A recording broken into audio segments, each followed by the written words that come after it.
Hello and welcome to Introduction to Paralegal Studies Library Video Series, Episode 3, Comparing Print Legal Books to the Westlaw Database.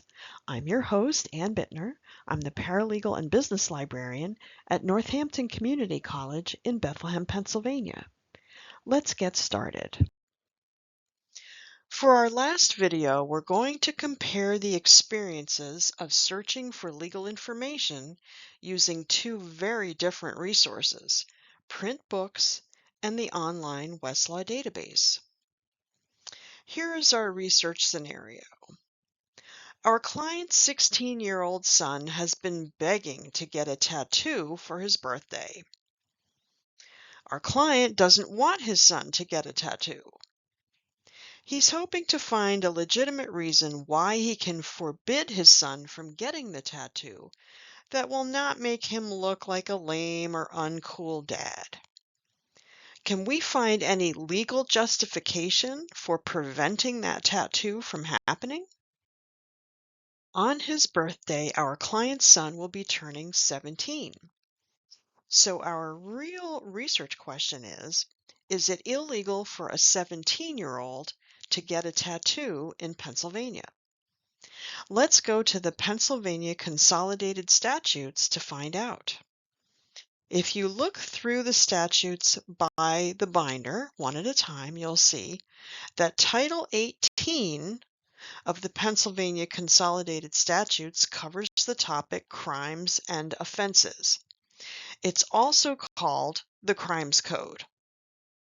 We'll start our search with the index to Title 18, which lists topics alphabetically.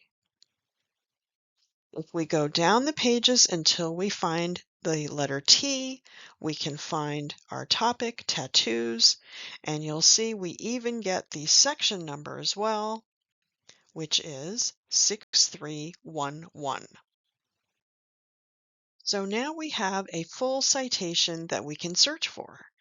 Title 18, Pennsylvania Consolidated Statutes, Section 6311. Another option is to look at the table of contents for the appropriate chapter in Title 18. You can see here that the first two digits of the section number, 63, are also considered the chapter number, and that chapter covers all of the different crimes and offenses that have to do with minors or people who are underage. And if we go down our list further, you'll see 6311, that's our section number, covers not only tattooing but also body piercing. So now we have our full citation to search for. We're going to go inside the binder for Title 18 and look for section 6311 by going across the tops of the pages. And there it is. So that particular section is right at the top of our page. There we go.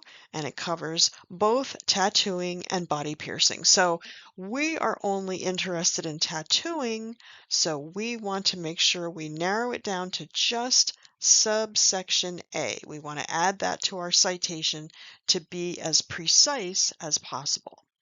So if we enlarge this text so we can see the answer to our question, there it is. A person commits an offense if he tattoos any person under the age of 18 years without the parent or guardian of such person giving consent for the tattooing of the person and being present at the time of the tattooing. So the answer to our question is yes, it is illegal for a 17-year-old person to be given a tattoo without their parents' permission. For just a moment, let's look back at the first page of our print volume of the Pennsylvania Consolidated Statutes for Title 18, Crimes and Offenses. This book is several years old, so the information may be outdated. You can see there the date on it is 2020. So Let's look for the same information by using the Westlaw database. We're going to start by going to www.northampton.edu. That is the college homepage. You can see it here. And we're going to go across all of these menus until we get to Student Experience and Support. And if you open that menu, you'll see that Library Services is up in the corner right there. And we're going to click on that to jump to the library homepage. I want to give you the advice that you must log into Westlaw by starting at the NCC library homepage. Do not Google Westlaw and then try to log in at the company's homepage because it will not recognize you as a student from NCC and you will not be able to log in. So once we've gotten to the college homepage and the library homepage, now we're going to scroll down the library homepage almost to the bottom until we see this block that says Research, and we're going to click on Learn More. When you do that, you will go to the research homepage and you want to look for the block of text in the middle of the page where it says Databases A through Z List. And we're going to click on the icon that says Go to Databases A through Z List. So here we have a choice of all of our databases by letter, and we know that Westlaw starts with a W, so we're going to click there, and that will give us the entrance that we need into the Westlaw database. Now at this point, if you are asked to log in, if, for example, you are working from your own personal device instead of a library computer, or if you're off campus, you want to enter the same username and password that you normally use for your NCC email account or Workday. They should be the same thing. It's going to be whatever your email address is and then your password. And that will bring you to the Westlaw homepage. There are three basic ways to search Westlaw. By citation, which is the most direct method for finding a specific document. By title, which is what you'll do to find cases or laws that have well-known names like Megan's Law. And finally, by topic. Start with a broad description of your subject and narrow down your results. We're going to try method number 1 because we do have a citation that we can search for. So what we're going to do is type our citation into the search box right there, 18 Pa.C.S. 6311. You do not need to include punctuation like where it says Pa.C.S. If you wrote it out, you'd put some periods in between there, but we don't need to do that when we're searching in the database. You also do not need the section symbol. If the citation has a subsection, you can leave that out at this point because all of the subsections will be on the same page together. And finally, you do not need to make any selections from the menus on the home page here. At this point, all we're doing is searching for our citation. So we're going to type it in and then go up to the magnifying glass icon and click on that. And this is what you'll see. We have our section number 6311 that covers tattooing and body piercing. Right, so it matches our citation that we have. Very good. And it's from Title 18, Crimes and Offenses, same as in the Pennsylvania Consolidated Statutes book that we looked at. But when you're in Westlaw, you're actually seeing Purdon's Pennsylvania Statutes and Consolidated Statutes Annotated. Remember, we talked about how the Annotated book is the unofficial version of the statutes, but it also has extra stuff to help us understand the law better. Okay, so our citation in this case is going to be 18 Pa.C.S.A for annotated, remember? And then the section number is still 6311, just like before. So let's take a look at our whole document.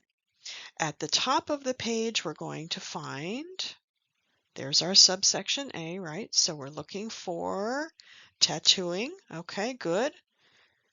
And it tells us the effective date of this law was July 20th, 2004. So it's been in force for quite a long time. And you'll see that if we want to check the currentness, which is whether any changes have been made lately, we need to click on the link that says currentness, and that will jump us down to the bottom of the page. Here we go. All right, so here it says this law was amended in 2004. Okay, so we're still on the right track there. And you'll see at the very bottom of the screen, it says it's current through Act 20 of the 2026 regular session. And what they're talking about is the session of our state legislature. So 2026 is right now. So that means the law is still current as of today. Excellent. But if you take a look, you'll notice it says that when it was amended back in 2004, it basically reenacted or renewed another law with a different section number without substantial change. That means they didn't really edit it all that much, but they did increase the penalty if you break the law. It was 3 months and now it's 1 year. So this is what it looks like. If we look back at the previous law that was reenacted with section 4729, you can see that one of the changes was before the penalty could be imprisonment of not more than 3 months as well as the fine. But now in 2004, when it was amended, the penalty was increased to a year of jail time. So we're back at section 6311 again. And if we want to see more information about the background of how this law was passed, we can go to one of these tabs across the top of our screen where it says History. Let's open that menu. Okay, these are some of the choices that we have. For example, if we want to see a previous version of the law, like what it looked like before 2004, we can click on that and it will show us some of the changes that have been made. Okay, so if we want to see that change from 2004, we can click on it. And that will bring us to the screen that shows you how all of the changes were made in 2004. This document is called the Pennsylvania Legislative Service. It's actually part of Purdon's Pennsylvania Statutes. Now, you might remember we talked about getting new pamphlets and new pocket parts every year. But when you subscribe to the paper version of Purdon's, you don't want to wait a whole year to find out how the laws have changed. So what they do is once a month they send you a smaller pamphlet that talks about just the things that changed in that month. And then at the end of the year, they combine all of the little pamphlets into what you see in the pocket part and the larger pamphlets. When you're in Westlaw, you get to see how the text was edited. So back in 2004, when the changes were made, anything that was deleted was crossed out in red. Anything new that was added is now highlighted in green. So let's take a look at some of the changes that were made in 2004. So for example, now the parent has to be present at the time of the tattooing. It's not enough to just get permission. The parent actually has to physically be there. Another section that's brand new is the entire subsection B on body piercing. That whole thing is completely new. And then you'll see they added this subsection on grading. Grading is where they decide how severe the crime is. Now, the old version of the law tells you that it was a misdemeanor of the third degree, and it still is. But the part that they added talks about what happens if you commit that same crime more than once. Anytime you do it after the first time, now it's a misdemeanor of the second degree. Here we are back at the Westlaw homepage. Now we finished searching by citation, so the next thing we're going to talk about are the other two methods of searching, which are by the title of a case or law, or just by a topic. And they're very similar, so we can combine them together. The first thing you need to do is select either federal or state materials, depending on what you're looking for. So we're looking for something about the state of Pennsylvania, so we're going to click on State Materials, and then when the list of all of the states appears, of course, you just choose Pennsylvania. Next, you want to choose the type of book or document that you need. For example, if you're interested in cases, but you're not sure which court decided the case, it's best to select all. Right here where it says all Pennsylvania state and federal cases, and then narrow down your search results after you see what some of the choices are. If you're looking for a statute, which is what we want, you click on Pennsylvania Statutes and Court Rules. This selection includes Purdon's Pennsylvania Statutes and Consolidated Statutes Annotated. Now we're at the screen for searching only inside the Pennsylvania Statutes and Court Rules. So we have several options. The first thing we can do is to type our topic into the search box. There we have it. Our word is tattoo. The only thing it's looking at now is within the Pennsylvania Statutes and Court Rules. It's not going to look outside into the entire Westlaw database. So we've already narrowed down our results by doing that. Our second option is to browse through the table of contents for your title number. And you can see here they have the two different versions of Title 18, just the regular Pennsylvania statutes and also the Pennsylvania statutes with the annotations. So you can click on either of those and then see what the subtopics are. Our third option is to click over on the right-hand side here where it says Index to the Pennsylvania statutes. This third option is the closest thing to what it feels like to use those paper indexes that we talked about. So let's start by looking at that. We're going to click right here where it says Index to the Pennsylvania statutes. Okay, here we are at the Pennsylvania statutes alphabetical index in Westlaw. And if you remember, when we looked at the Pennsylvania Consolidated Statutes paper index, here we are, the index to Title 18, we would go down the page through all the alphabet letters till we found the letter T for tattoo, and it showed us the section number that we would need. So if you're in Westlaw, you can do the same thing by starting with clicking on the letter T. It'll show you all the topics that start with letter T alphabetically, and just keep going down the screen until you see tattoos. And there it is. You can click on that. So we're looking in the Pennsylvania Statutes Index right now under the heading for tattoos, and this will show us all of the topics that have to do with tattoos that are in Pennsylvania law. I was actually kind of surprised by the number that are listed under animals, but it makes sense if you think about all the farmers that have to tattoo their farm animals to identify them. Maybe if you're a pet owner and you'd like to make sure that your lost pet is returned to you, you might have your cat or dog tattooed by the veterinarian, so that makes sense. But we're going to go down past animals to the section on children and minors because we're interested in children under 18 who are trying to get a tattoo, right? That was our original topic.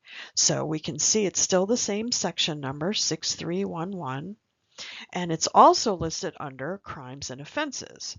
So depending on which way you look for it, you'll still find it either way. And that sends us to our citation, Title 18, Pennsylvania Consolidated Statutes Annotated, Section 6311. So if we click on either of those headings, it will take us right back to where we were in our document. And if you remember, the index in the paper version of the statutes also sends us to the same section number, and there's what it looks like in the book. So you can compare the two screens together, the book and the Westlaw database. Here we are back at our Westlaw search screen inside the portion that covers Pennsylvania statutes and court rules. This time we're going to search just for a topic by typing in a word up in our search box. So let's put in tattoo, there's our word. And if we click on our magnifying glass icon, we'll get a list of results. Let's see how many we get. All right, it turns out we got 39 results. That's not too bad. And you can see that the ones that we found earlier, section 6311 and section 4729, that's that older version of the law, they both appear in our list. But let's imagine if we had gotten many more results, if we'd gotten 1,000 results, and it's just too many to scroll through all of them. So how do we narrow down our list of results? Well, let's go over to our left-hand menu. One of the choices is to search within results. And this way you can add another word or phrase to help make your search more specific. So let's click inside that search within results box and type in consent or permission. Okay, those two words will help us find things that have to do with the person getting the permission from the parent, right? That's what we're looking for. So we're going to click on the apply button. And when we do that, it's going to narrow down our list of results by adding those two words. Now that we have narrowed down our search results by adding two extra words, remember permission and consent, we've actually narrowed down our list to only 15 results, so that's a lot more manageable. And you can see here that the words that we added are highlighted in blue. They are still sorted by relevance, which means the results at the top of your page are going to have the word you asked for the most often. But you can change this menu if you like, so that the results will be sorted by date or by the documents that have been cited the most often. So that's up to you. Another thing you can do is go back to your left side menu and make one of these selections that will help you narrow down your search results further. For example, if you had, several hundred results and you wanted to narrow it down more. So let's take a look at what happens if we click on statute title. If we open that menu, and we know in particular which title number we're interested in, like right here, we want Title 18. So we can just go ahead and select those, and that will narrow down our list even further. Now that we've found the document that answers our question about tattooing and underage people, we may want to find out more information about that. So when we are looking at our document, there are several things that we can choose from across the top of the screen in our toolbar. So if we click on one of these menus, we can open those up to see related documents. For example, you've got your history tab that we talked about earlier, we have citing references, and we have context and analysis. Now, I'm interested to see if there were any cases that were related to underage people getting tattoos. So I'm going to click on the 3 cases right here, and let's see what we get. Here we are at the list of cases that are related to our topic. We can select a case from the list. You can see there are 3 of them by clicking on the title of the case, which is the names of the 2 parties. So this first one is Commonwealth versus Meyerly. Or I can choose another type of document from the menu on the side. So let's say I'm interested in secondary sources. I can click here. That would be things like law review journal articles or legal encyclopedias, or I could choose other types of court documents like those from the appellate court. That would be appeals of people who have lost their case and are trying to go back to court to get a different decision. All right, here we are at the case that we selected, and you can see at the top of the document is the title of the case. That is the names of the parties that are involved. So it's Commonwealth of Pennsylvania versus Meyerly. And on this page, I want to show you some tools that can help you navigate around inside this document. So if you want to find a particular word or phrase, you can go to this little magnifying glass, which will open up this tiny search box that just looks inside this one document. So I want to find the word tattoo, of course, so we're going to type that and click on search, and it will show me all the places where the word tattoo appears in this document. And I can use the little forward and back arrows to find the next place in the document where the word tattoo appears, and it will jump forward and back. Now I'd like to show you some of the tools that will help you use the documents in Westlaw. First, if you'd like to copy the citation for a document, you can go up to the toolbar at the top right corner of your screen that says Copy Citation. You can click on that and it will give you a message that says Citation Copied, and then you can paste that over into an email or a Word document or a PowerPoint slide or whatever you like. While you're reading through documents in Westlaw, if you come across some information you'd like to save, like maybe a sentence or a paragraph, you can highlight the information with your mouse, and then when you let go of that mouse key, it's going to give you a little box that says Copy with Reference or Copy Without Reference. If you choose Copy with Reference, it will give you the message again, text is copied, and then you can go over to whatever application you're saving things in and choose paste, and you will receive the text that you highlighted with the citation to that document. So once you've pasted it, you will know exactly where that information came from. So that can be very helpful when you're very busy, going from one screen to another back and forth, and you don't want to forget where you got that information from.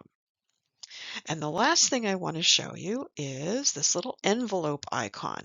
That gives you all of your options for saving the entire document. So if you want to email it to yourself, print it out on paper, or download, all of those options are under the little envelope icon. If you have any questions or need help using Westlaw, be sure to reach out to the NCC librarians. You have my name there, Ann Bittner. I am the paralegal and business librarian. My email address is abittner@northampton.edu, and my office phone number is 610-332-6139.